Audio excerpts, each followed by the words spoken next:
본문의 말씀은 예수님이 제자들에게 가르쳐 주신 기도의 마지막 부분이죠. 제자들이 예수님께 어떻게 기도해야 됩니까? 하고 물었을 때 예수님께서 이렇게 기도하라 하고 주님이 가르치신 기도로 해서 주기도문입니다. 그런데 이 주기도문 이제 끝부분이 바로 이 부분이에요. 그것이 뭐냐면 우리를 시험에 들게 마옵시고 이렇게 했습니다. 자, 시험의 문제입니다. 우리가 세상을 살다 보면 세상을 살다 보면은 사람이 강하면 부족함이 없으면 우리가 모든 것을 다 이겨낼 수 있는 힘이 있으면요 시험 들 일이 절대 생기질 않습니다. 그런데 안타깝게도 우리는 하나님처럼 전능하지도 못하고 우리는 하나님처럼 전지하지도 못하고 우리는 또 하나님처럼요 온전한 사랑이 우리에게는 없습니다. 그렇기 때문에 우리가 삶을 살다 보면은 반드시 시험이 찾아오게 되어 있습니다. 그 시험도 한 번만 끝나면 다행인데 그 시험이요 한 번으로 끝나지 않잖아요. 계속 시험은요 끊임없이 우리에게 찾아옵니다. 그렇기 때문에 우리가 인생살이를 할 때요 이 시험의 문제를 우리가 잘 대처를 해야 된다는 거예요. 그래서 예수님이 가르쳐 주신 기도 가운데 끝부분에서 나오잖아요. 우리를 시험에 들게 하지 마옵시고 이렇게 말합니다. 그러면 시험을 들게 하지 않는 분은 누구냐면요 하나님이십니다. 그렇죠? 그렇다면 또 반대로 생각하면 시험을 들게 하는 자가 있어요. 시험을 들게 하는 자가 있기 때문에 시험에 빠지는 것이지 시험에 들게 하는 자가 없으면 시험에 빠질 일이 없어요. 또 반대로 생각하면 우리에게 시험이 찾아온다 할지라도 그 시험에 빠지지 않게 하시는 분이 있다는 거예요. 시험에 빠지지 않게 하는 분. 그래서 예수님이 기도를 가르치실 때 뭐라고 가르치시냐면 우리 기도에 그걸 빠지지 말고 기도하시라는 거예요. 빠지지 말고 꼭 기도하세요. 하나님, 내가 하루하루의 삶을 살아갈 때 내가 수많은 사람들을 만날 때 내가 사업을 할 때 내가 지금 직장 생활을 할 때 내가 지금 가정 가운데서 이 가정생활을 할 때 내 자녀와 부부간의 문제입니다. 모든 문제 속에서 우리는 항상 관계 속에서 살아가잖아요. 사업도 관계고 가정도 관계고 직장도 관계고 신앙생활도 다 관계입니다. 사람은 관계 속에서 살아가기 때문에요. 그 관계 속에서 시험이 찾아오게 돼 있다는 거예요. 그렇기 때문에 어떤 관계 속에 우리가 살아간다 할지라도 그 관계 속에서 우리는 늘 기억해야 될 게 뭐냐면 시험 받지 않게 해주세요. 시험 받지 않게 해주세요. 시험 받지 않게 해주세요. 시험이 찾아오면 그 시험에서 이겨낼 수 있도록 성령님 도와주십시오 하고요. 우리는 깨어서 기도해야 됩니다. 그래서 우리는 많은 관계 속에서 시험이 찾아와요. 그래서 그 시험을 우리가 어떻게 이겨내야 하느냐 하는 것이 상당히 우리는 중요한 문제입니다. 시험의 결론은요, 이겨낼 수 있는 결론은 딱 한 가지예요. 오늘 결론이 오늘 본문 말씀에서 나온 거예요. 그게 뭡니까? 시험에 빠지지 않게 기도하는 거예요. 기도하지 않으면 시험에 빠질 수밖에 없습니다. 우리가 시험에서 이길 수 있고 그 시험에서 빨리 벗어날 수 있는 방법도 어디 있느냐면 기도해야 되는 거예요. 그래서 예수님도 겟세마네에서 기도하실 때 어떻게 했습니까? 십자가에 쓴 자는 앞에 놓고 예수님도 시험이 찾아왔잖아요. 마귀는 시험하는 자예요. 그런데 다행히도 뭡니까? 예수님과 제자들과의 차이가 있어요. 예수님 시험이 찾아오실 때 마귀가 시험을 할 때요. 어떻게 합니까? 예수님이 깨어서 기도했다는 거예요. 밤새도록 깨어서 기도했습니다. 그런데 예수님의 제자들은 기도하지 않고 어떻게 했어요? 잠을 잤다는 거예요. 잠을 자버린 거예요. 그러니까 시험이 찾아오는 결정적인 순간에 제자들은요, 그 시험을 이기지 못하고 전부 다 도망가 버렸잖아요. 그런데 예수님은 시험이 찾아오는 그 결정적인 순간에 그 시험을 이겨버렸잖아요. 그 시험이 어떤 시험입니까? 십자가잖아요. 그 차이가 어디 있느냐 하면 그건 기도했느냐 기도 안 했느냐 이 차이입니다. 우리는 깨어서 그래서 항상 기도해야 된다는 거예요. 기도해야만이 그 시험을 이기게 하시는 분이 그 시험에서 벗어날 수 있도록 우리를 도와주시기 때문에요. 우리는 기도해야 된다는 거예요. 저는요, 시험의 원인을 여러 사람, 여러 인물들을 통해서 오늘 간단하게 제가 한번 말씀을 드리고, 그리고 우리가 이제 그 시험의 원인을 우리가 한 인물을 통해서 찾아보게 되면요, 시험이 어떤 때 찾아오는가를 볼 수가 있어요. 그래서 시험이 찾아올 때 우리가 틈이 생기는 거예요. 그 틈이 생길 때 시험을 들게 하는 자가 있다는 거예요. 시험을 들게 하는 자가 누굽니까? 그게 마귀예요. 마귀가 그 틈을 치고 들어온다는 거예요. 그래서 시험에 빠지게 되면 우리가 어떻게 되는가 하는 것을 오늘 우리가 살펴보고, 그리고 마지막 결론은 다시 오늘 본문 말씀을 가지고 결론을 내리고요. 오늘 하나님이 우리에게 원하시는 그 부분을 놓고 우리는 함께 기도하는 겁니다. 하나님이 원하시는 것은요, 시험에 들지 않게 깨어 기도하는 겁니다. 자, 한번 보세요. 카인의 시험입니다. 카인이 어떻게 해서 시험이 찾아왔습니까? 카인과 아벨은 형제잖아요. 그런데 하나님 앞에 카인도 제사를 드렸고 아벨도 제사를 드렸어요. 그런데 두 사람이 하나님 앞에 제사를 드렸습니다. 그런데 하나님이 어떻게 해요? 카인의 제사는 받지 않고 아벨의 제사는 받았다는 거예요. 그걸 이제 뭘로 표현하냐면 제물입니다. 그래서 성경에는 그렇게 써 있어요. 그의 제물입니다. 카인의 제물은 받지 않고 아벨의 제물을 하나님이 받으신 거예요. 그러니까 여기에서 지금 누가 찾아왔습니까? 시험이 찾아온 거예요. 이게 시험이 찾아와요. 이런 예를 우리가 볼 수 있어요. 제가요, 잠깐 이제 협동 목사로 한 6개월 정도, 6개월인가 1년인가 제가 거기에서 설교로만입니다.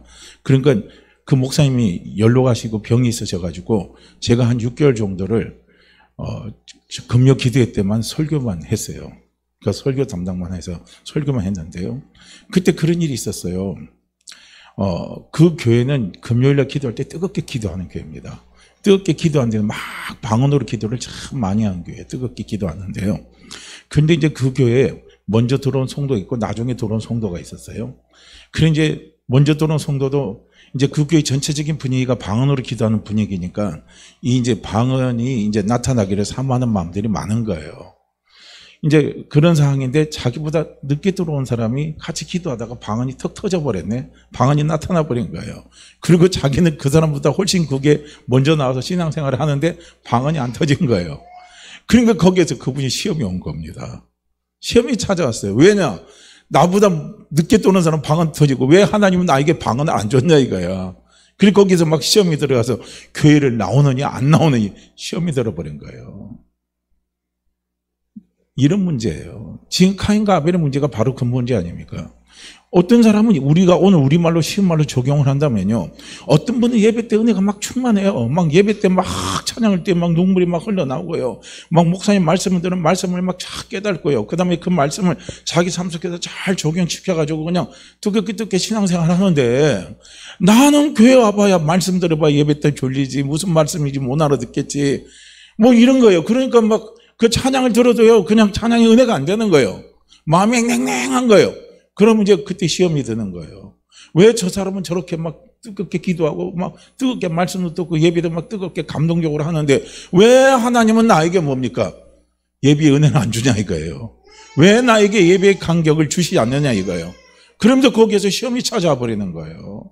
지금 카인과 아벨의 문제를 오늘 우리의 문제와 예배의 문제와 적용시켜서 이야기한다면 바로 이런 문제인 겁니다.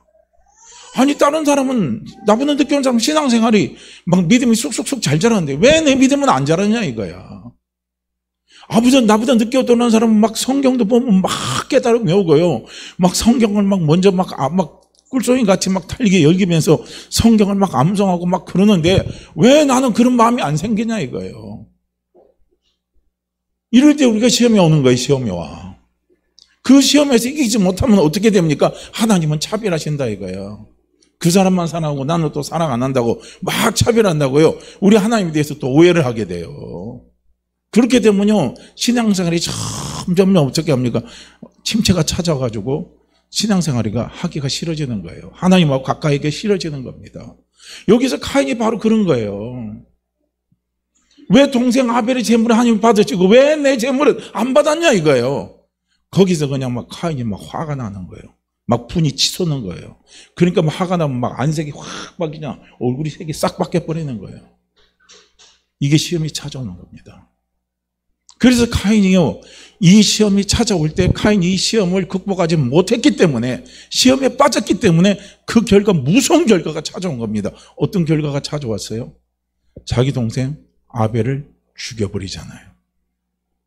이게 시험이 이렇게 무서운 겁니다. 우리가 예배 때 또 신앙에 이런 시험이 찾아올 때요, 그 시험을 우리는 이기지 못하면 하나님과의 관계가 단절이 돼버려요. 그게 영적 죽음입니다. 영적인 사망이 찾아옵니다. 얼마나 무섭습니까? 정말 무서운 거예요. 이게 카인과 아벨의 문제 속에서도 이런 게 찾아오는 거예요. 그러면 거기에서 누가 카인이 시험 들게 했느냐? 마귀가 그렇게 한 거예요. 성령님, 만약에 거기서 만약에 카인이 시험이 찾아왔다고 자기가 딱 들었을 때 기도했으면요, 반드시 하나님께서 그 시험을 이기도록요, 힘을 주시는 거예요. 어떤 힘을 주시냐? 회개케 하는 힘을 주신다는 거예요. 기도하면 반드시 하나님께서 회개케 하는 힘을 주세요. 어떤 회개는 뭡니까? 회개의 근본은 내 마음과 생각이 바뀌는 거예요. 바뀌면서 회개의 마지막 결론은 뭡니까? 행동이 바뀌는 거예요. 이런 거를 하나님이 갖다 주는 거예요. 우리가 행동을 바꾸려고 해도요, 마음이 안 바뀌면 행동이 안 바뀌는 거예요. 깨달음이 와야 행동이 바뀌는 거죠. 깨달음이 와야 카인이 자기의 재물이 어디서 문제가 있는가를 깨달아야, 회개가 돼야 어떻게 합니까? 하나님 앞에 똑바른 예물을 드릴 수가 있는 거예요. 그런데 그게 깨달음이 없으면요, 예물은 똑같은 것만 똑같이 반복하는 거예요. 그럼 하나님은 똑같이 그 재물을 하나님은 받지 않는 겁니다. 그렇게 기도할 때 하나님이, 성령이 우리에게 주시는 은혜가 뭐냐면 회개의 은혜를 주시는 거예요. 자꾸 깨닫게 하는 거예요. 왜 내 믿음이 안 자라지? 기도하면 깨닫게 합니다. 왜 내가 예배 때, 예배 속에 나는 예배 때 예배의 부흥이 없냐 이거예요. 예배의 간격이 없냐 이거예요. 하나님 깨닫게 해주십니다. 성령께서 회개하시는 은혜를 주시는 거예요. 그러면 깨달으면요, 우리는 어떻게 합니까? 고치는 거예요. 예배의 자세를 고치는 거예요. 예배의 태도를 고치는 거예요. 그래서 예배의 자세, 예배의 태도를 고치게 되면요, 그분에게도 뭡니까? 예배의 간격이 오는 거예요. 믿음의 성장이 오는 거예요. 예배의 부흥이 막 오는 겁니다. 그런데 기도하지 않으면요, 마음은 원인데 미안하지만요, 깨달음이 안 되는 거예요. 깨달음이 안 되니까 변화 역사가 일어나질 않는 겁니다. 그러니까 화가 나니까 어떻게 합니까? 카인이 아벨을 죽인 것처럼요, 하나님과의 관계가 단절이 돼버리는 거예요. 하나님은 사람 차별한다 이거예요. 나 같은 사람은 하나님 믿을 체질이 아니다 하고 자기 스스로가 하나님을 떠나버리는 거예요. 안 그렇습니다. 타락한 우리의 육신의 근본은요, 하나님을 찾을 체질이 안 돼요. 하나님을 믿으려고 하는 체질이 안 됩니다. 타락한 우리는요. 하나님이 우리에게 회개의 은혜를 주셨으니까 우리가 하나님을 의지하고 하나님을 찾고 하나님을 부르고 하나님을 믿고 하나님을 따라가는 것이지요. 회개의 은혜가 주지 않으면 그게 되질 않는 거예요. 회개의 은혜는 언제 쏟아집니까? 내가 기도도 하지 않고 가만히 있는데 회개의 은혜는 절대 쏟아지는 게 아닙니다. 기도하는 자에게 성령께서 주시는 은혜가 회개의 은혜를 주시는 거예요. 그래서 시험에 들지 말게 하옵시고 깨어서 기도하라 하고요, 주님이 말씀하시는 거예요. 제자들에게도 말씀하시잖아요. 깨어 기도해라. 시험에 들지 않게 깨어 기도하라 말씀하시는 겁니다. 자, 또 한번 보세요. 요셉입니다. 자, 요셉의 형들에게 시험이 찾아왔어요. 어떤 시험이 찾아왔습니까? 아버지 야곱이 가지고 있는 결정적인 단점이 있어요. 그건 뭐냐면, 아버지 야곱은 이게 자기가 사랑하는 한 여인만 사랑하는 게 문제예요. 일편단심이 문제입니다. 일편단심 때문에 거기서 뭐가 생기냐면요, 편애가 생기는 거예요. 일편단심은 좋은 것 같은데, 근데 안타깝게도요, 야곱이 어떻게 해요? 두 여자하고 결혼을 한 거예요. 그게 야곱이 뜻이든 아니든 두 여자하고 결혼을 했잖아요. 그것도 뭡니까? 자매. 레아하고 라헬하고 결혼을 한 거 아닙니까? 이게 참 안타까운 거예요. 근데 야곱의 마음에는 일편단심이기 때문에 레아가 없어요. 야곱의 마음에는 누구만 있어요? 오직 라헬입니다. 라헬이 저는 얼마나 아름다운 여인인지 모르겠어요. 자, 대눈이 안경이기 때문에 야곱이 아무리 라헬이 미인이라고 해도요, 제가 봤을 때는요, 미인이 아닐 수도 있어요. 성경에 보면은 레아가 조금 못생겼다고 표현하잖아요. 그런데 제가 봤을 때는 레아가 라헬보다 더 미인일 수가 있는 거예요. 왜냐면요, 제 눈이 안경이기 때문에. 그런데 안타깝게도 야곱에게 있어서 라헬이 자기 눈에는 안경이에요. 너무 사랑한 거예요. 너무너무 사랑한 겁니다. 그 사랑하는 여인이 아기를 갖지 못하다가 어느 날 드디어 아기를 가졌네요. 그리고 그 여인이 난 아기가 누굽니까? 첫 번째 아기가 누구예요? 그 아기가 요셉입니다. 그러니 요셉을 보면 얼마나 사랑스럽겠어요. 드디어 내 사랑이 내 아들을 낳았다 이거예요. 그러니까 다른 아들하고 야곱이 어떻게 하면 편을 해버리는 거예요. 특별한 사랑을 요셉에게 줘버린 겁니다. 그래서 채색옷도 입히고 특별히 사랑한 겁니다. 그러니까 옆에서 형제들이 그걸 봐요, 뭐예요? 다 보잖아요.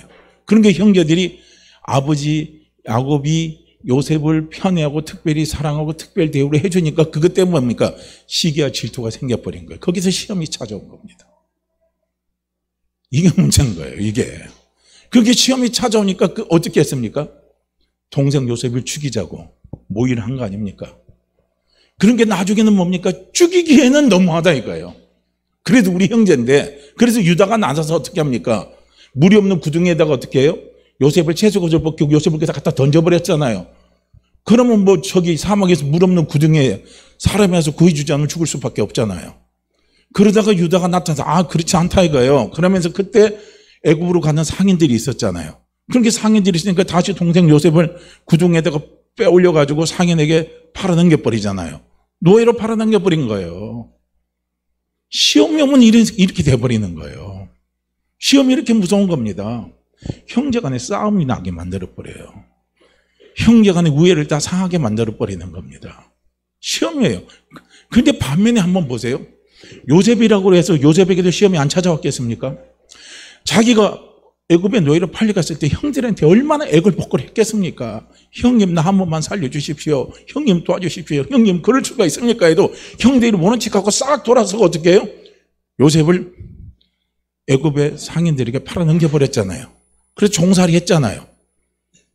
그런데 감사하게도 요셉에게는 뭐가 있냐면 늘 하나님과 함께하는 게 있어요. 그래서 성경에 보면 늘 요셉에 있는 곳에는 뭡니까? 이 말씀이 기록되어 있어요. 하나님이 함께 하셨더라. 하나님이 함께 하셨더라. 여호와께서 함께 하셨더라. 여호와께서 함께 하셨다는 것은 뭡니까? 깨어서 하나님과 함께 했다는 뜻입니다. 할렐루야. 깨어서 함께 한 거예요. 임마누엘입니다. 임마누엘의 축복은 누가 누리느냐? 영적으로 깨어있는 사람이 임마누엘의 축복을 누리는 거예요. 오늘 예배드리는 우리 성도님들 모두 속에요. 주의 성령은 우리와 함께 임마누엘과 함께 하십니다. 임마누엘과 함께 하십니다. 임마누엘과 함께 하신 그 성령님의 은혜를 누가 누리느냐? 깨어있는 사람만이 누린다는 거예요. 무엇이 깨어있어요? 우리가 육적으로 잠 안 잔다고 해서 깨어있는 게 아니라 영적으로 깨어있는 겁니다. 영적으로 깨어있는 건 다른 말로 한다면 영적으로 깨어서 기도하는 사람이라는 거예요. 기도하는 사람만이 임마누엘의 은혜를 누리는 거예요. 요셉에게서 그 엄청난 지혜와 지식이 쏟아져 나오는 거예요. 그때 필요할 때 그때 사람을 다스리고 그때 꿈을 해몽해주고 하는요. 그런 지혜가 다 어디서 나옵니까? 요셉이요, 기도하지 않으면 그런 지혜가 안 나오는 거예요. 우리 그렇잖아요.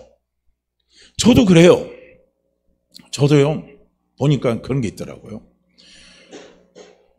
제가 대학 다닐 때 내비게이터 성경 구절 69절 외우고, 그 다음에 제가 또, 전도사 또 해서, 우리가 전도사님에서 목사 안수 받으려면 시험을 쳐야 돼요. 3년 동안. 그럼 109절 성경 구절을 암송을 다 해야 돼요. 109절 암송해서 다 써야 됩니다, 그걸요. 그 틀리면 통과가 안 돼요. 상당히 어렵습니다. 쉬운 게 아니에요. 그래서 어떤 사람은요, 어떤 목사님은 3년에 합격 못한 사람도 꽤 있어요. 근데 저는 감사하게도 그냥 1년에 한 번씩 해서 그 과목이 딱 정해져 있어요. 몇 과목이 딱 정해져 있어가지고 3년 동안 패스하게 해요. 한꺼번에 다 패스도 안 시킵니다. 3년 안에 패스시키게 하는 거예요. 그렇게 해서 어쨌든 109절 다 써서 패스를 했습니다. 그리고 또 그 구절 말고도 제가 평소 좋아하는 구절, 이런 구절이 머릿속에 다 암송돼서 들어가 있잖아요. 그런데요, 그 들어가서 쌓여있던 구절들, 그 다음에 제가 또 다른 뭐 신앙서적을 읽든 아니면 다른 세상 책을 읽든 읽은 것들이 머리에 지식으로 다 들어가 있습니다. 그런데요, 그걸 필요 적절하게 끄집어서 쓸 수 있는 게 그게 지혜입니다. 할렐루야. 그게 지혜예요. 이런 문제가 생겼을 때 그걸 잃을 때 끄집어 쓰고, 이런 문제가 생겼을 때 이런 하나님의 말씀이 생각이 나도 그 말씀을 붙들고 이겨나가게 하는 거, 그것이 바로 지혜인 거예요. 지혜는요, 삶의 문제를 해결할 수 있는 힘입니다. 그래서 사람에게는요, 공부를 많이 했다고 지혜가 있는 게 아니에요. 그거하고는 별개의 문제입니다. 사람이 살아갈 때 삶을요, 풍요롭게 살려면, 삶을요, 승리하는 삶을 살려면요, 뭐가 있어야 되냐면 지혜가 있어야 되는 거예요. 근데 그 성령이 주시는 은혜 가운데, 성령이 나타나는 은혜 가운데 하나가 뭐냐면 그게 지혜의 은사입니다. 지혜가 나타나는 거예요. 그런데 그 많은 게 다 쌓여 있어요. 그런데 이상하게요, 저도 경험하는 게 뭐냐면요, 그때 성령께서 필요할 때 그 말씀이 탁 생각나게 해가지고 그 말씀을 붙들게 하시고 믿음에서 붙들게 하는 거예요. 가령 선교할 때는요, 그 말씀이 그때 또 생각나게 하시는 거예요. 분명히 전 오늘 전할 때는 이 한 구절밖에 생각이 안 나요. 뭘 어떻게 전해야 될지 저는 몰라요. 그래서 산에 올라와서요, 제가 뭐 이렇게 요즘은 제가 설교하는 자료를 좀 남기려고 지금 제가 타이프를 쳐서 갖고 올라오지만 옛날에는 이런 거 하지도 않았어요. 그냥 원고도 없이 그냥 합니다. 그냥 원고도 없이 그냥 하는데 그냥 한 구절만 딱 가지고 와서 해요. 근데 막상 한 구절 갖고 올라와서 말씀을 전하려고 하면요, 어떻게 전해야 될지 몰라요. 그래서 여기서 이제 단에서 잠깐 기도합니다. 성령님, 오늘 예배 때 어떤 말씀 어떻게 전해야 될지 모르겠습니다. 그러나 그 말씀을 제가 다른 분들에게 잘 전하게 하려고 하지 마십시오. 그런데 사실은요, 설교자가 되는 입장에서 보면요, 또 기도담자가 되면요, 항상 대중을 의식하지 않을 수 없어요. 그래서 설교를 하고 또 대표 기도를 하려는 분들은요, 항상 긴장이 되게 되는 걸 저도 압니다. 왜냐하면 다른 사람이 듣기 때문에 의식을 하게 돼 있거든요. 그러려면 잘하려고 하는 게 있어요, 우리의 밑바닥 속에서는. 그렇게 잘하려고 하다 보면요, 남을 의식하다 보면요, 내 마음의 평안이 사라집니다. 오히려 더 그게 구속이 되는 경우가 있어요. 그렇게 해서 제가 잘하려고 하고 막 긴장이 돼서 앞에서 기도합니다. 단에서 기도하면요, 제 안에서 성령께서 뭐라고 제게 위로의 말씀을 주냐면 그렇게 해요. 내 종아, 잘하려고 하지 말고 그냥 편안하게 쉽게 말씀만 전해라. 저한테는 그런 감동이 와요. 그럼 하나님 감사합니다. 그리고 저는 가는 거예요. 그냥 편안하게 쉽게 그냥 전할 수 있게 해주세요. 그리고 중요한 건 오늘 전하는 말씀이 우리 성도들한테 뭐 전하는 말씀이 되지 않고 오늘 전하는 말씀이 제 말씀이 되게 해주십시오. 저는 꼭 그 두 가지를 기도합니다. 제 말씀이 되게 하게, 성령께서 제게 주시는 말씀으로 제가 이 말씀이 준비되게 하시고 이 말씀이 제게 들려지게 해달라고 그렇게 기도를 해요. 그러고 나서 딱 단에 서잖아요. 그러면요, 이상해요. 오늘도 원고대로 하면은 이게 지금 한 장밖에 안 되는데요, 얼마 없어요. 내용도 없어. 읽어봐야. 그런데 중요한 건 뭡니까? 그때 생각나게 해요.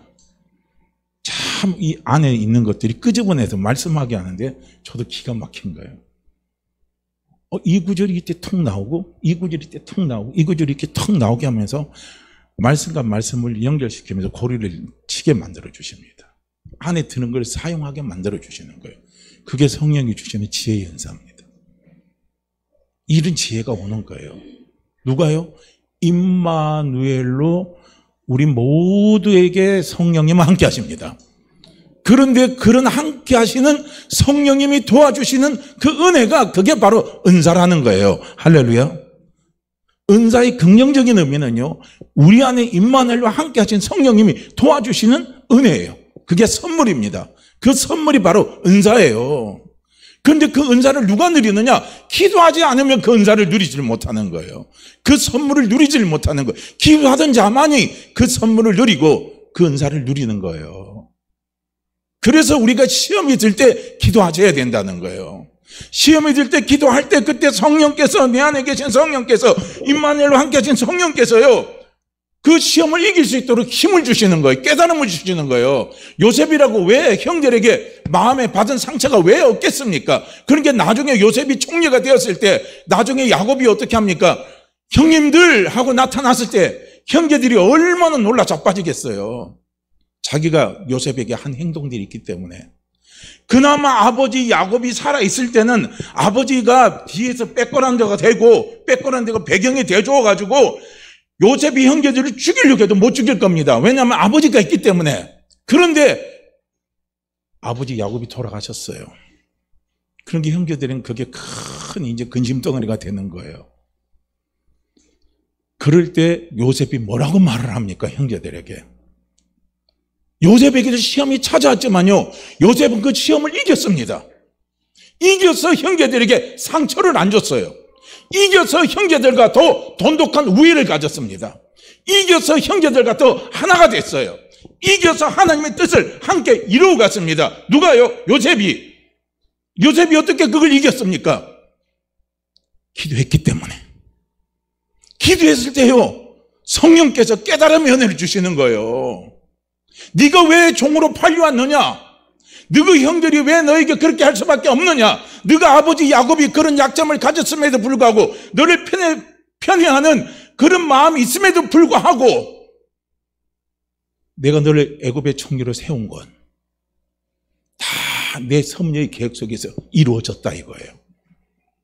내가 너를 통해서 이스라엘의 한 민족을 내가 세우기 위해서, 그 밑거름이 되게 하기 위해서, 그들을 살리게 하기 위해서 내가 너를 미리 어떻게 합니까? 애굽으로 너를 데리고 왔다는 거예요. 그래서 내가 너를 총리로 만들어줬다는 겁니다. 야곱이 이걸 딱 깨달으니까요, 요셉이 이걸 딱 깨달으니까 그 다음에 형제에 대한 상처가 다 사라지는 거예요. 미움이 다 사라지는 거예요. 아픔이 다 사라지는 겁니다. 용서하고 함께 할 수 있는 마음이 생기는 거예요. 할렐루야. 성령은 함께 하시는 영입니다. 성령은 우리를 하나 되게 하시는 영이에요. 성령은 우리로 하여금요, 하나 돼서 어떤 문제와 어떤 시험이 찾아와도 하나 돼서 그 시험을 다 이겨나갈 수 있도록 극복하게 해주시는 그분이요, 그분이 성령이십니다. 그렇기 때문에 우리는요, 시험이 찾아올 때 기도해야 된다는 거예요. 내 가정에 시험이 찾아오면 기도하세요. 내 자신 속에 시험이 찾아오면 기도하세요. 우리 교회에 시험이 찾아오면 기도해야 됩니다. 모두가 다른 거 다 필요 없어요. 누구를 찾아가는 것도 필요 없어요. 뭐 해야 되느냐? 우리 모두가 다 교회에 시험이 오면요, 함께 기도해야 되는 겁니다. 내 가정에 시험이 찾아오면요, 가정 식구들 모두가 다 함께 기도해야 되는 거예요. 부부간에 시험이 찾아오면요, 부부가 기도해야 되는 거예요. 아내도 기도해야 되고 남편도 기도해야 되고요. 다 기도해야 됩니다. 기도하지 않으면요, 관계가 파탄이 납니다. 그 속에 누가 역사합니까? 분열의 영이, 멸망케 하는 영이, 사단이가 역사하기 때문에 그렇다는 거예요. 그래서 요셉은요, 임마누엘로 하나님이 함께 하셨고, 함께 하신 그 임마누엘로 함께 하신 하나님과 기도했기 때문에 요셉은 그 시험이 찾아도요, 요셉은요, 그 시험을 극복했어요. 시험을 극복하니까 얼마나 아름다운 하나님의 열매가 맺힙니까? 형님들이 요셉 앞에 와서 회개해버리잖아요. 잘못했다고. 그러니까 형님들 두려워하지 마세요. 이건 다 하나님의 뜻에서 이루어진 겁니다요. 우리가 인생살에서 찾아오던 모든 시험을요, 우리가 해석할 수 있는 능력이 있어야 돼요. 그 해석할 수 있는 능력은 누가 주시느냐? 성령이 주십니다. 그것이 해석이 되면요, 우리는 그 시험을 다 이길 수가 있는 거예요. 해석이 안 되니까 시험을 못 이기는 거예요. 얼마나 중요합니까? 그래서 시험에 들지 말게 하옵시고 기도하라는 거고요. 시험에 들지 않게 깨어있어 기도하라는 겁니다. 기도하셔야 되는 거예요. 영의 사람은 기도하는 사람입니다. 믿음의 사람은 기도하는 사람이에요. 하나님의 사람은 기도하는 사람입니다. 구원받은 사람은 기도하는 사람입니다. 그래서 우리는 기도해야 되는 거예요. 기도 안 하면요, 육으로 갈 수밖에 없어요. 우리의 육을 다스리는요, 그 영은 누군 줄 아십니까? 그건 사단 마귀가 다스리는 거예요. 우리의 영이 깨어있어야 육을 다스릴 수가 있어요. 우리의 영이 깨어있지 않으면 우리는 육에게 잡혀 사는 거예요. 또 한번 보세요. 모세입니다. 모세도 시험이 찾아왔죠. 모세의 온유함이 온 세계에 승하더라 해서 모세가 그렇게 온유한 사람이에요. 용서할 줄 아는 사람, 품을 줄 아는 사람, 그런 사람이 모세였는데요. 모세에게도 뭐가 찾아와요? 시험이 찾아왔어요. 무리바 사건 아시죠? 무리바 사건에서 이스라엘 백성들이 어떻게 합니까? 물이 안 나오니까 어떻게 합니까? 또 모세를 향해서 하나님에서 막 원망을 하니까 모세가 이제 원망도 한 번, 두 번 듣지 계속 들으니까 이제 모세에게도 뭡니까? 스트레스가 막 찾아오는 거예요. 그래서 이제 하나님 앞에 기도하니까 하나님이 뭡니까? 반석을 치라 이거예요. 그럼 그것이 물이 쏟아날 거라 그런 거예요. 그러니까 모세가 이만큼 막 이제 열받았어요. 이게 이제 얼먹었다는 거예요, 얼을. 이 얼은 마음의 상처를 받은 겁니다. 이스라엘 백성들이 자기를 향해서 원망하니까, 대드니까. 그래서 얼을 먹으니까요, 모세에서 그 혈기가 나오는 거예요. 그러니까 하나님 바위를 내리치려 때 한 번만 내리치면 딱 끝나는데, 우리가 어떻게 나와요? 민수기 20장 10절에서 13절 말씀에 보면 모세가 얼 먹고 막 화가 나고 막 혈기가 발동이 되니까 어떻게 합니까? 열받으면 한 번 치고 두 번 치죠.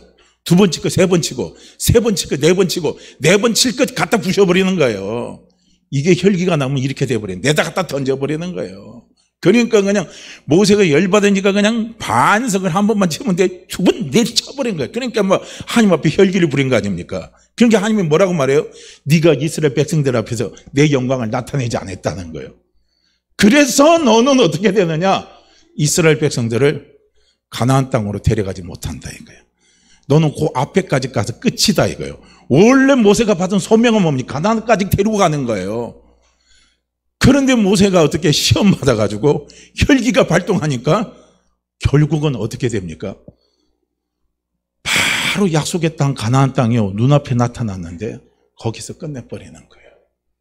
시험을 극복하지 못하면 이렇게 돼요. 참 무서운 거죠. 너무 무서운 거예요, 시험이요. 근데 모세라 그럼 누가 그렇게 시험하게 만들어요? 모세라 하여금 누가 그렇게 열받게 만들어요? 우리는 그냥 열 안 받아요. 사람이 우리가 볼 때 외형적으로 보면 이스라엘 백성들이 모세 열받게 만든 건데요. 그런데 이스라엘 백성들 속에서 원망하고 불평하고 막 하게 하는 건요, 성경에 보면 원망하게 하는 자가 있다는 거예요. 원망하게 하는 자. 그 자가 누굽니까? 그 자가 마귀라는 거예요.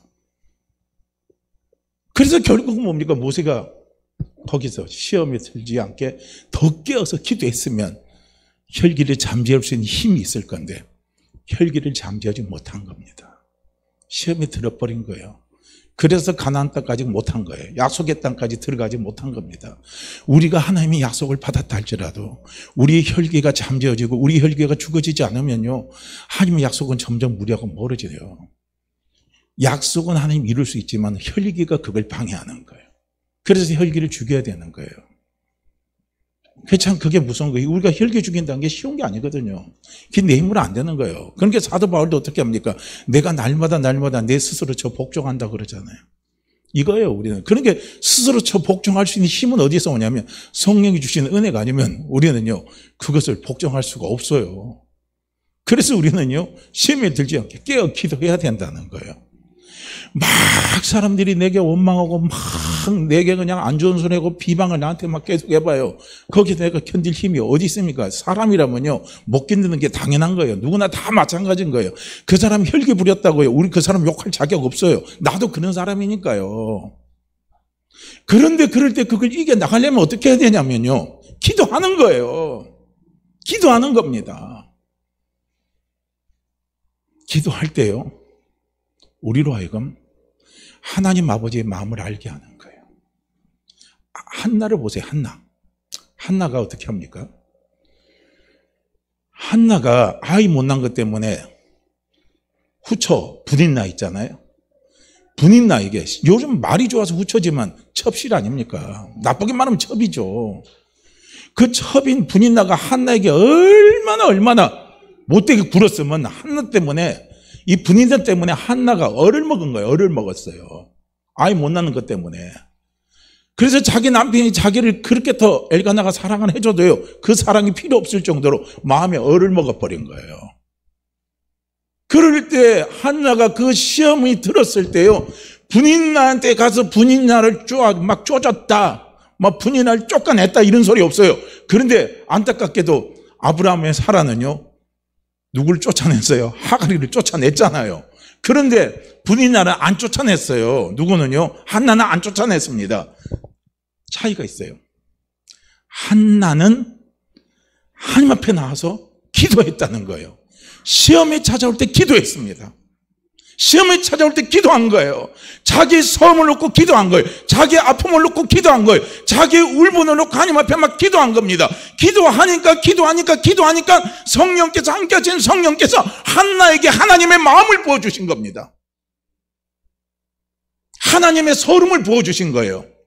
한나 시대에 이스라엘 민족을 향한 하나님의 소름입니다. 하나님의 아픔이에요. 하나님의 소름이 뭡니까?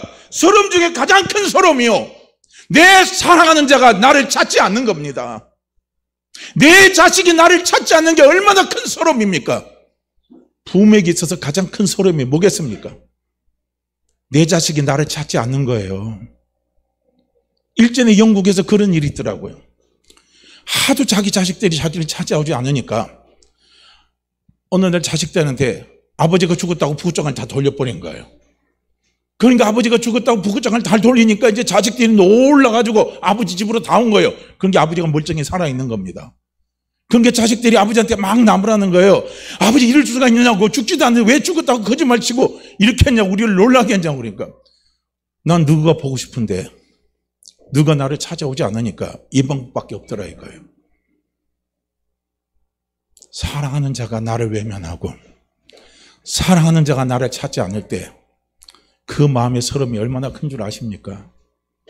하나님은 누구를 사랑합니까? 하나님 아버지는 누구를 사랑합니까? 하나님 아버지는 나를 사랑합니다. 할렐루야. 하나님 아버지는 그리스도 예수 안에 있는 나를 사랑하셔요. 그런데 그 내가 하나님을 찾지 않을 때, 그 내가 하나님을 부르지 않을 때, 그 내가 하나님을 향해서요 나오지 않을 때 하나님의 아픔의 서름을 우리는 헤아려 봤냐 이거예요.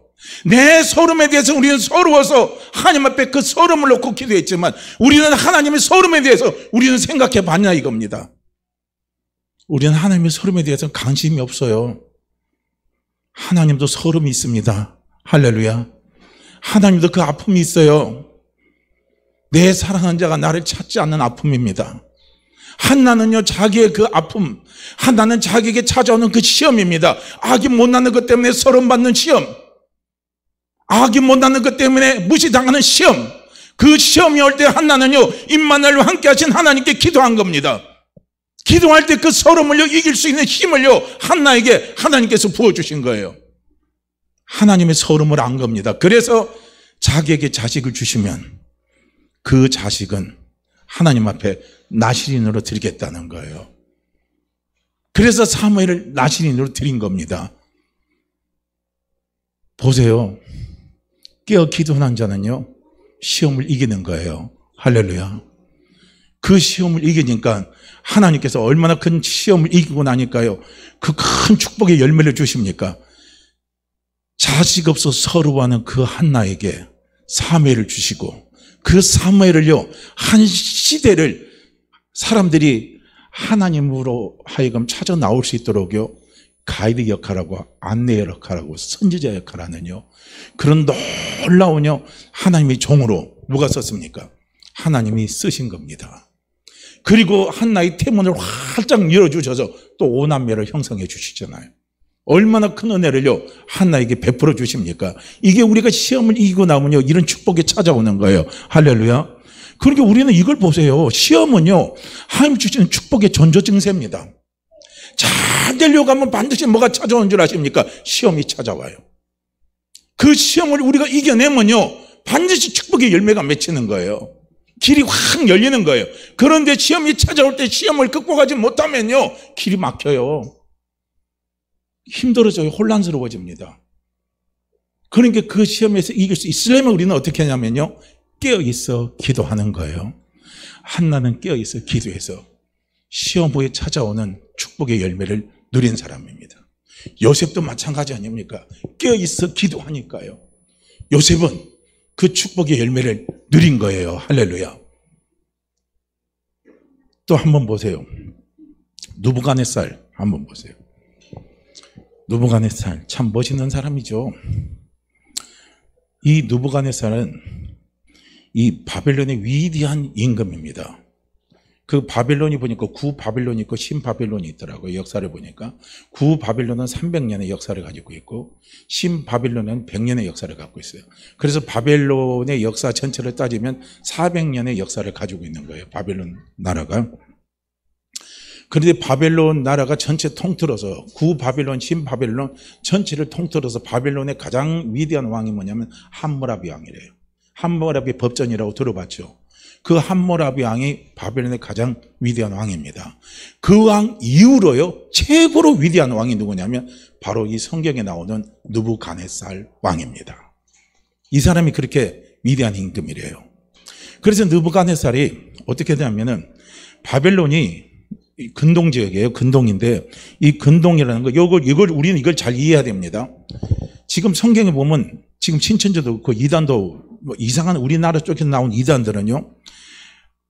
성경에서 보면 이스라엘의 동쪽이라 그래가지고 이제 그 동쪽에 있는 나라 해서 우리나라를 하나님이 택했다고 걔들이 그렇게 하고 그 동쪽에서 한 메시아가 나오고 뭐 감람나무가 나와서 그 감람나무 누구냐 그게 이제 누구누구라고 그렇게 칭하면서 자기 스스로를 메시아라고 말하고 하는 이단들이 있어요. 그 해석을 잘못한 겁니다. 그게 성경에서 말하는 동쪽, 근동은 무엇을 이야기하냐면요. 지중해입니다. 지중해를 딱 들고 지중해 동쪽에 있는 나라를 동쪽 가까이 있는 나라를 근동이라고 그러나요. 가까울 근자, 동력 동자에서 근동입니다. 영어로는 near east라는 거예요. 이게 근동이라고 그러는 거예요. 그 가장 가까운 나라. 그 나라가 어디냐면 바벨론이에요. 그래서 이 당시에 느부갓네살 당시에는 이 패권 전쟁입니다. 지금도 우리가 패권이 이루어지잖아요. 지금 우리 정세도 국제 정세도 보면은요. 지금 중국이 힘을 찾고 나으니까 중국이 미국에게 패권에 도전하잖아요. 지금 팍스 아메리카라 그래가지고 지금 미국의 패권에 도전한 나라는 거의 없었잖아요. 근데 이제 중국이 점점 경제력도 생기고 군사력이 강해지니까 미국의 패권에 도전을 하는 거예요. 근데 미국이 그걸 용납을 지금 못하고 있는 겁니다. 근데 이 당시에도 마찬가지예요. 근동지대에 패권 나라로서 있잖아요. 그 나라의 어떤 그 나라의 위상을 찾게 하기 위해서 이제 전쟁이 일어났어요. 그 전쟁이 뭐냐면 기원전 605년에 갈그미스 전투라는 이 전쟁이 일어났습니다. 그 전쟁은 뭐냐면 아시리아하고 지금의 있는 이집트 군대하고 연합이에요. 그래서 연합군하고 이 바벨론하고 싸움이 붙은 거예요. 그 전쟁에서. 그래서 그 전쟁에서 누가 이겼느냐면 바벨론이 이긴 거예요. 느부갓네살이 이긴 겁니다. 그래서 느부갓네살 당시의 근동의 패권을 이 바벨론 나라가 다 잡아버린 거예요. 그래서 위대한 나라가 된 거예요. 위대한 영토를 갖고 위대한 나라가 되고 위대한 왕이 돼버린 겁니다. 그때 갈그미스 전투를 할 때 이 느부갓네살은 황태자였대요. 그게 왕위 계승 1위였죠. 그러고 나서 그 다음에 자기 아버지가 죽자마자 아버지 뒤를 이어서 왕이 돼버린 거예요. 이제 이 정도 우리가 배경만 알고 보면은 이제 느부갓네살이 꿈을 꿨잖아요. 꿈을 꿨는데 꿈이 너무 무서운 거예요. 그래서 다니엘이 그 꿈을 해석을 해주잖아요. 그게 다니엘서 4장에 나오는 거예요. 그러면서 다니엘이 뭐라고 합니까? 이 꿈이 왕에게 이루어지지 않기를 원합니다 하면서 꿈 해석을 해줬잖아요. 그래서 꿈 해석의 핵심은 뭡니까?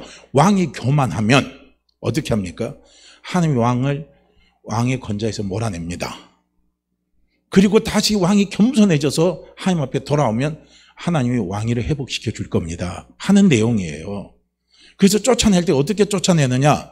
한마디로 말해서 정신병을 들게 해서 쫓아낸다는 거예요. 그겁니다. 그래서 다니엘서 4장 이제 29절과 4장 29절에서 33절 말씀해 보면은 이제 이 시험도 교만이 시험이에요. 교만이. 다니엘에게 찾아온 것은 교만입니다. 너무 이제 아까 갈그미스 전투에서 승리하니까요. 그 당시 중동 지역의 패권을 자기가 다 장악하니까 중동 지역에 있는 모든 나라들이 자기 앞에 조공하고 머리 숙이고 다 하니까 뭐 영토가 얼마나 넓겠습니까? 그런 게 자기는 대단한 왕으로 생각을 하는 거예요. 그러면서 이제 다니엘서 4장 29절과 33절 말씀에 이제 드디어 느부갓네살이 이런 말 하는 거예요. 내가 이 큰 바벨론을 내가 능력과 권세로 건설했다는 거예요. 항상 교만한 사람의 특징은 뭡니까? 내가가 늘 나타나요. 내가가 항상 나타나요. 우리는 신앙에서는 내가가 빠져야 됩니다. 신앙은 절대적으로 수동이라 그랬죠. 능동이 아니에요. 하나님이 하게 하셨습니다. 하나님이 해주셨습니다. 하나님이 도와주셨습니다. 하나님이 이끌어주셨습니다. 하나님께서 역사하셨습니다. 우리는 그렇게 고백하는 거예요. 이 입술의 고백부터 바꿔야 돼요. 내가 했습니다. 그거 아니에요. 하나님이 하셨습니다. 하나님이 도와주셨습니다. 우리는 이렇게 해야 되는 거예요. 그래서 나의 나 된 것은 전부 다 하나님의 은혜. 이게 겸손한 자의 고백입니다. 그래서 바빌론에서 이제 그 느부갓네살이 이렇게 말하는 거예요. 이 큰 바벨론은 내가 능력과 권세로 건설했다는 거예요. 내가 건설했다 이거예요. 이 어마어마한 위대한 제국 바벨론을 내가 건설했다 이거예요. 한마디로. 그런데 다니엘이 뭐랍니까? 하나님이 하게 하신 건데 왕이시여 그런 생각을 하지 마시라는 거예요. 나의 도성으로 삼았다는 거예요. 내 능력과 권세로 건설하고 나의 도성이에요. 하나님의 도성이지 무슨 나의 도성입니까? 나의 도성으로 삼고 내 위엄과 영광을 나타낸 것이라는 거예요. 예수 믿는 우리가 하나님 앞에 드려야 할 도리는 뭡니까? 하나님의 위엄과 하나님의 영광을 우리는 나타내게 하시는 거예요. 누구를 통해서요? 나를 통해서 나타내게 하는 거예요. 할렐루야. 그런데 자기가 다 해버렸다는 거예요. 그래서 어떻게 됐느냐? 그렇게 딱 고백하고 나니까 그 다음에 딱 나온 게 성경에는 뭐라고 하냐면 사람에게서 쫓겨나 들짐승과 함께 살며 소처럼 풀을 먹고 7대를 지나 이렇게 돼 있어요. 사람에서 쫓겨난 건 신하들이 반란에게서 쫓겨낸 게 아니라 느부갓네살 왕에게 정신병이 찾아온 겁니다. 그게 제가 찾아보니까 느부갓네살 왕이 가지고 있는 정신병이 뭐냐면 수화망상증이래요. 수화망상증. 이게 이제 헬라말로 오늘 그리스 말로 하면요 라이켄트라피입니다. 라이켄트라피라고 그러는데 이게 수화망상증입니다. 이게 수화망상증은 어떤 병이냐면요 이 라이켄트라피라는 말의 원뜻은 뭡니까? 늑대라는 뜻이에요. 늑대. 그러니까 이 수화망상증은 인간이 늑대가 된 것처럼 자신이 동물이 된 것처럼 착각을 해버리는 거예요. 이 정신병이 그런 정신병입니다. 그래서 느부갓네살이 수화망상증이 찾아오니까 자신이 소가 된 것처럼 착각을 하는 정신병이 들려버린 거예요. 그래서 소처럼 어떻게 한가? 풀을 뜯어먹고 그렇게 7회를 바깥에서 지내는 거예요. 그러니까 그동안에 누가 합니까? 왕이 정신병이 들려서 그렇게 되니까 왕의 그 다음에 계승자 있죠. 후계자 누구 계세요? 느부갓네살의 큰아들이죠. 큰아들이 대신 섭정을 한 거죠. 7년 동안. 그래서 7년 동안 수화망상증에 걸려서 7년 동안 그렇게 사는 거예요. 소처럼 풀 뜯어먹고 사는 겁니다. 이제 그러다가 어떻게 합니까? 7년의 때가 지나서. 그래서 기한이 참회라고 하나님 말씀을 하고 있어요. 네가 7년 동안 그렇게 정신병으로 살다가 이젠 7년이 끝났게 되면 네가 정상으로 돌아온다는 거예요. 정상으로 돌아오는 게 뭐냐면요 네가 하늘을 우러러보라 이거예요. 그러면 뭡니까? 하나님을 생각나게 만든다는 거예요. 하늘을 우러러본다는 거 하나님을 생각하는 거예요.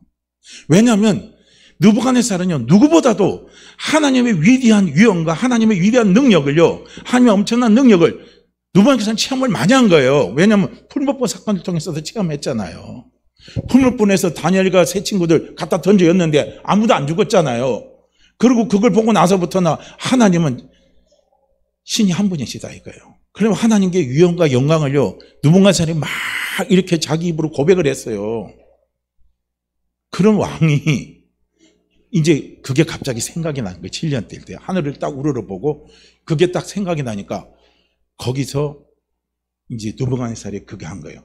내 영광과 위엄과 내 나라와 내 도성은 전부 다 누가 줬다? 하나님이 주신 것이다 이거예요. 그러면서 모든 나라의 권세는 누가? 하나님께 속한 거라는 거예요. 하나님 왕을 세우기도 하고 폐허시키기도 하고 다 한다는 거예요. 이걸 느부갓네살이 깨달아버리는 거예요. 깨달으니까 정신병이 싹 치유가 돼버리는 거예요. 정신병이 싹 떠나버리고 느부갓네살에게 총명이 되돌아왔다 하고요. 다니엘서 4장 36절에서 기록을 하고 있습니다. 바로 이거예요. 우리가 시험이 들을 때요 깨어있어 기도하지 못하면요 바로 교만병에 빠지는 거예요. 교만병에 빠지면요 정신병이 찾아오는 거예요. 망상증이 찾아오는 거예요. 이게 얼마나 무섭습니까?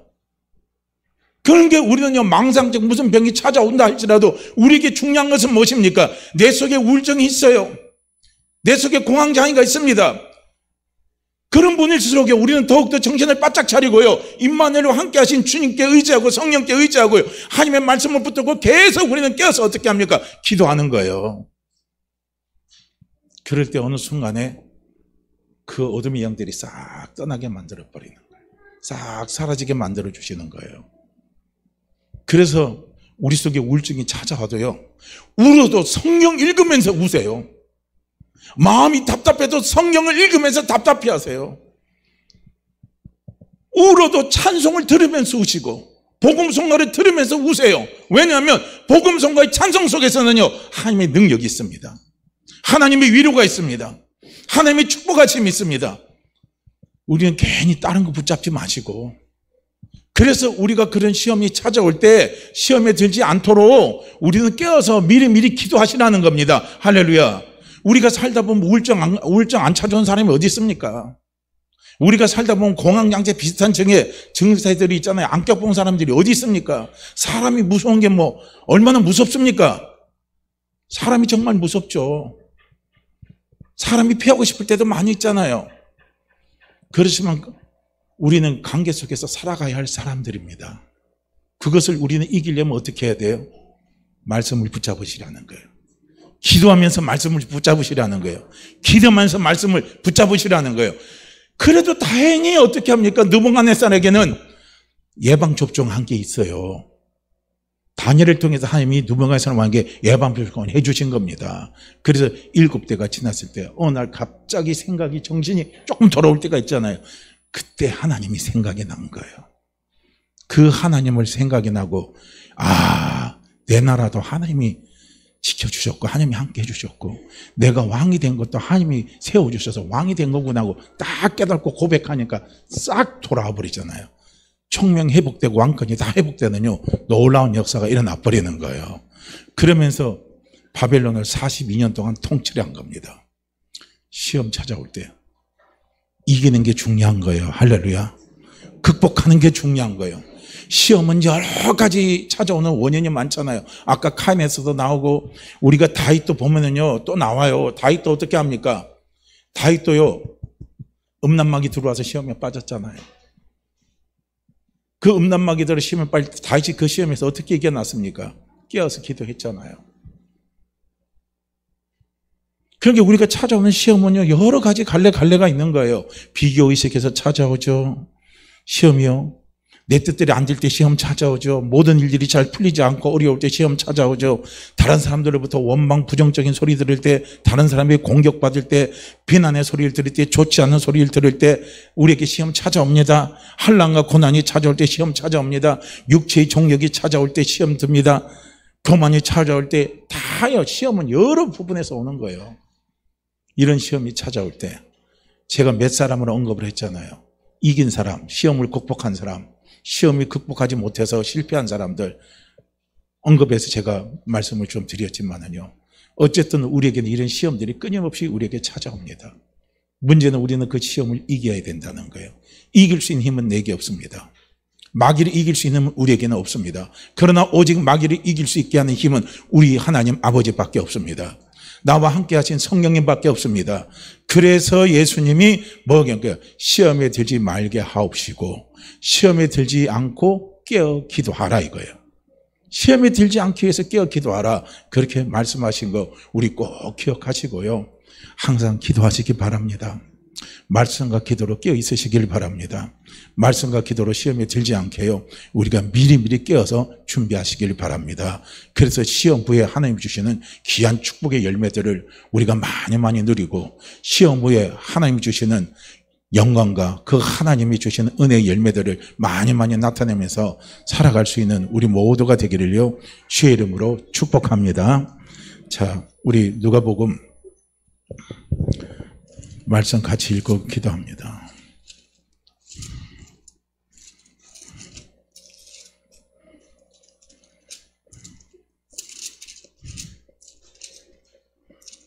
누가복음 22장입니다.